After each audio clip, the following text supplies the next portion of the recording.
let's dive into this Chiefs and Bengals game, which was by far and away our featured matchup of the week. The Bengals come out on top against the Kansas City Chiefs, winning by the score of 27-24. The Bengals' hot streak continues. They bump up to 8-4 for the season. The Chiefs fall back to 9-3 on the year.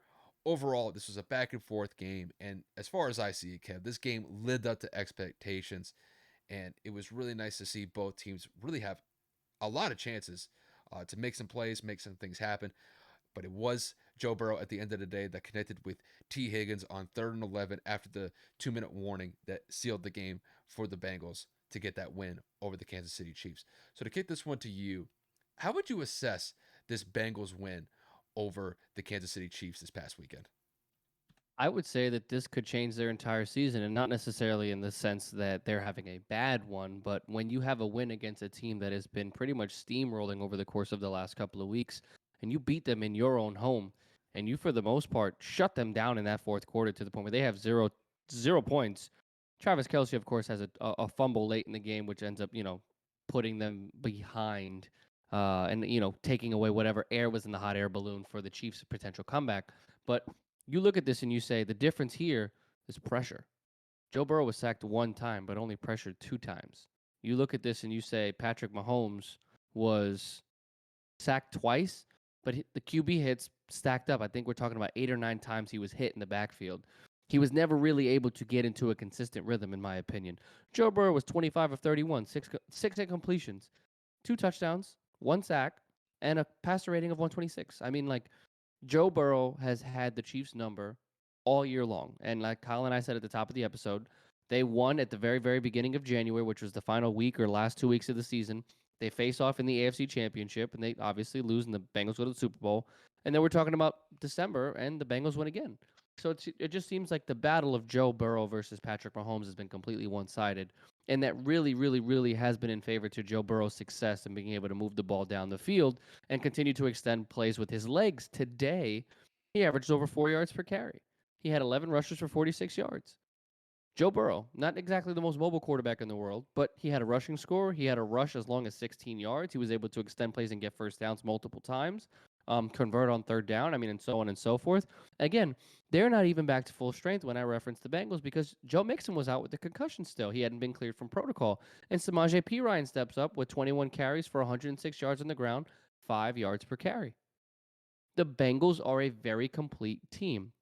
Jamar Chase looked good. Tyler Boyd looked good. Even though Tyler Boyd dropped a wide open touchdown, you have to look at it like this game could have been blown out even further if Boyd catches that. So, in terms of what the Bengals have been able to do, it just seems like they were able to get in the face of Patrick Mahomes. They weren't able to let him settle down and kind of get into it. I will give the Chiefs credit. They did not abandon the run game. And as a team, they averaged over 5 yards per carry because Pacheco or Pacheco. Pacheco, he had 66 yards. McKinnon had 51. Sky Moore had 12. Pat had 9. So, I mean, like, everybody contributed in certain pieces. But again, everybody averaged over 4 yards per carry. So they were able to move the ball effectively, at least in the run game. But when you think about Pat Mahomes, everybody, like, for the most part, has that stigma or that misconception, should I say. Oh, Pat's going to go for 300 yards. Pat's going to throw for 3-4 scores. We've been saying this all season long. Just because you have become accustomed to having big games doesn't mean that you won't come back down to earth and have a normal game. Not to say that Pat had a bad game. He still had over 200 yards passing, but it wasn't exactly in a Patrick Mahomes fashion. So I'll just end this on this simple note. Joseph, my boy, Burrow, he pretty much owns Pat Mahomes in meaningful football. And again, if it wasn't for the AFC Championship win, I wouldn't say that this matters. But he seems to own Patrick in pretty much every category possible. So the Bengals look legit. They're surging. And with Lamar Jackson unfortunately getting hurt this week, it looks like the Bengals have an opportunity to take advantage and try to take command of this AFC North. Because at this point, if they keep winning the way that they are, and then they get Joe Mixon back, they're going to be in a running for a Super Bowl berth again if you keep giving them these opportunities. So again, kudos to the Bengals and my boy Joseph, man, because this was a tough game the whole way. Kev, I just got to ask you, like, you remember first couple weeks of the season when the Bengals looked like complete dog water? They couldn't protect Joe Ass. Burrow. Like, they gave up, what, like 13, 15 sacks in the first 2, 3 weeks of the season. Like Yep. it just looked like an absolute train wreck at the beginning of the year. But I gotta say, man, the Bengals have come full circle since that atrocious start.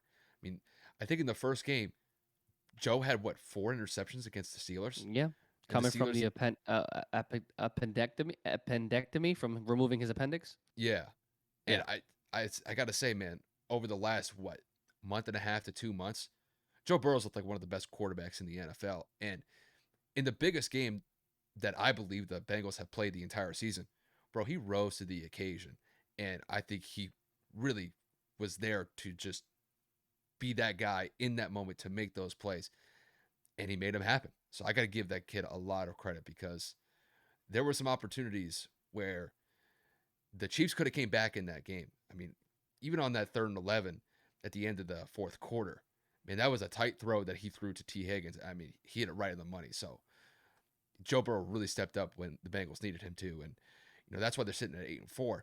But I mean, as far as the game is concerned, I think this game pretty much lived up to expectations. This was the game that Kevin and I have been focusing on pretty much the last week or so because when you have a situation where you got Joe Burrow, you got Patrick Mahomes, this is a rematch of last year's AFC Championship game. And based off of how that game went down last year, we were of the fullest of mindsets that this game was going to probably live up to, if not exceed, the AFC Championship game last year, which was one of the best games we had seen, just based off of the fact that the Bengals came back after kind of a slow start in that AFC Championship game in the first half and really kind of punished Kansas City in the second half of that game to advance to the Super Bowl. And this was essentially the opposite of what happened in the AFC Championship game. The Bengals got off to a very hot start. They were up 14-3 at one point, and the Chiefs were the ones that had to claw back to get back into this game. And they did. They actually led, I believe, multiple times in this game, or at least one time at least.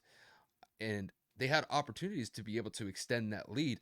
But, when I look back at this game, that fumble by Travis Kelce, I think, swung the entire momentum of the game because it looked like the Chiefs were advancing. They were moving the ball effectively. They would have been around midfield with about 12 minutes left in the fourth quarter.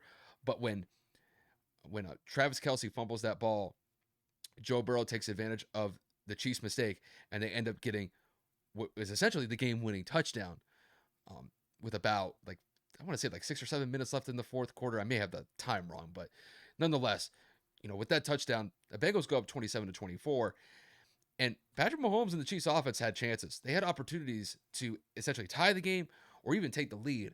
They just weren't able to execute. And it is like Kev said, Patrick Mahomes did not necessarily have one of those big type of Patrick Mahomes performances where he goes out and throws for 350 yards, 3 or 4 touchdowns, and owns the game. That was not the case here. And it seems like the Bengals did a really good job to being able to just slow down Patrick enough to keep that Chiefs offense, I won't say out of rhythm, but out of that element where they just explode for 30 to 35 points. Because the Chiefs offense is definitely capable of that. But I got to give the Bengals credit for being able to limit Patrick to the day that he had. And when I look at Patrick in that fourth quarter, man, there were some opportunities that he had, just couldn't take advantage of them. Part of it was what the Bengals were presenting defensively. They were able to bring effective pass rushes. And even on one of those late drives that they had, the Bengals were able to get a sack. It pushed the Chiefs into a 55-yard field goal. Bucker ended up missing the field goal. And then the Bengals were able to execute on that drive to just milk the rest of the clock. And, kind of like what I already mentioned, with Joe Burrow getting that crucial third down conversion after the 2-minute warning, seals the deal. So, I mean, Joe Burrow and that Bengals offense, when they needed to execute, they did. And when it came to Patrick Mahomes and the Chiefs offense, they weren't able to. And looking back at, before we even started this game, I said that whatever team was going to make the first mistake, more than likely was going to get punished for it. And I was of the mindset that the Bengals would make that mistake. That was not the case. The Chiefs made that mistake with Travis Kelce fumbling the ball, and the Bengals took it and made the most of it as far as I'm concerned. So, I guess from a bigger perspective at this point, the Bengals are probably in the top 5 of our power rankings. And I know Kev will definitely dive into that going after the Bucks and Saints game on Monday. We'll probably drop that on Tuesday. But as far as I see it, the Bengals are surging at the right time. They look like a team that is one of the most well-rounded teams in the NFL right now. Everybody outside of Joe Mixon is pretty much ready to go. And I'll tell you what, we got a couple games left in December and probably like one or two in January. If they can run the table from here on out, not only are they going to probably be AFC North champs, they could probably get, one of those higher seeds, maybe get a 2 or 3 seed if they play their cards right. And when it comes to the Chiefs, this is just one of those games where a couple of mistakes here and there kind of cost them the game. This is a game that the Chiefs definitely could have had, though. This was definitely within their grasp, and they just fell a little bit short in that regard. But overall, I thought this game lived up to expectations, and I would not be mad if we saw these two teams run it back again in the playoffs, because I think it's must-see football at this point, and I'm glad these teams were able to run it like they did this past weekend, and hopefully we get to see it once again in the playoffs. But no, good win for the Bengals. They're definitely surging at the right time for sure.